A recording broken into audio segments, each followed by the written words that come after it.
got both of our sleeves in, and so the next thing we're going to do is we're going to add our cuffs. Now, our contrast cuffs, brilliant. Again, you can see it's got a fluffy side and a not so fluffy side. So we're going to fold it wrong sides in, and then join this to the end of our cuff, like so. And we're just going to whiz down there.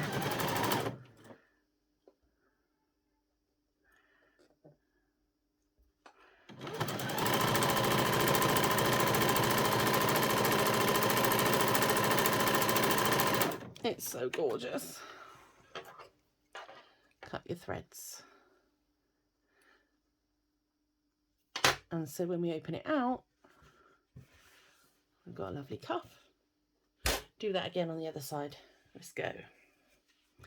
Make sure your threads are out the back. You can use better thread colour than I can.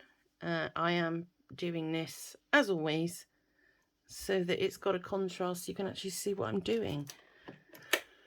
So we're going to pop that in there.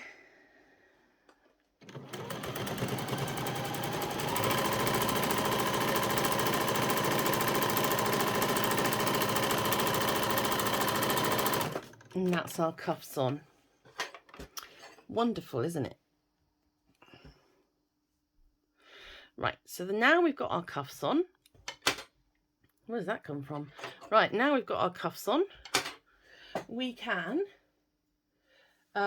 insert and make the belt loops. So just before we go and join everything else up, we want to make sure our belt loops are in the seam, because if I fold that right sides together, we want our belt loop to sit in here. So let's just pop that out the way for a second, and we'll find our belt loops. There we go. It is part D.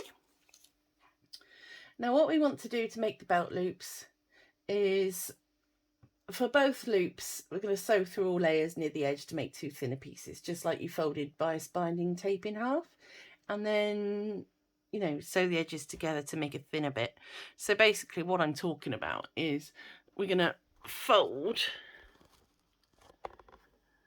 that in half, okay, and where the crease is, we're just going to open it up and we're just going to roll those in, so that essentially what we're doing is making an O shape, and then with that O shape folding it in half again.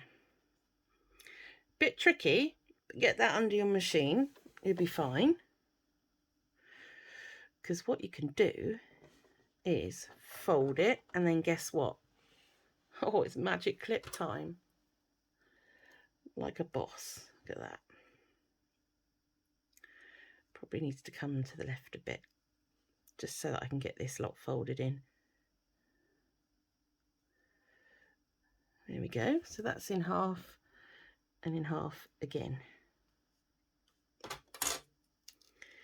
And clippity muck clip. It's not an exact science. If you find this too fiddly, just grab a bit of ribbon, a bit of pink ribbon, do that with it instead. The hardest part actually is getting it under the machine for this bit. So you want to be quite far in and put your needle down,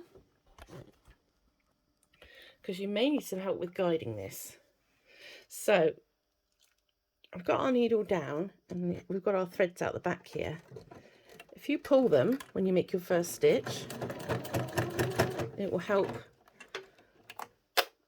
your little belt loop through.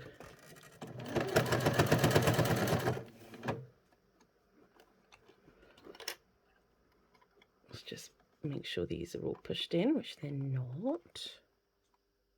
So, okay, I was bragging about how brilliant tweezers were.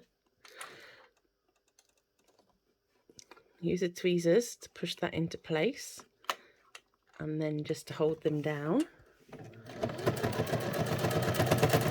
while you carry on with your delightful furry little caterpillar, which is basically what we've made, isn't it? It's a caterpillar.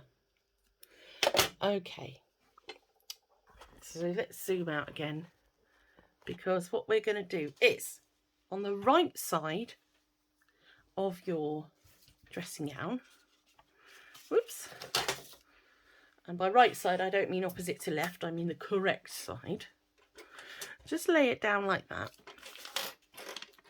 and pop the pattern piece matching up the bottom, because don't forget we've taken up seam allowances here. And all we're going to do is get our fairy caterpillar, fold it in half and put it between those two red dots on the dressing gown. So I'm going to use a long pin, quilting pin. You should have had some of those in month 2, French chic, that you could use for that. And then we make the other one and do the same for the opposite side.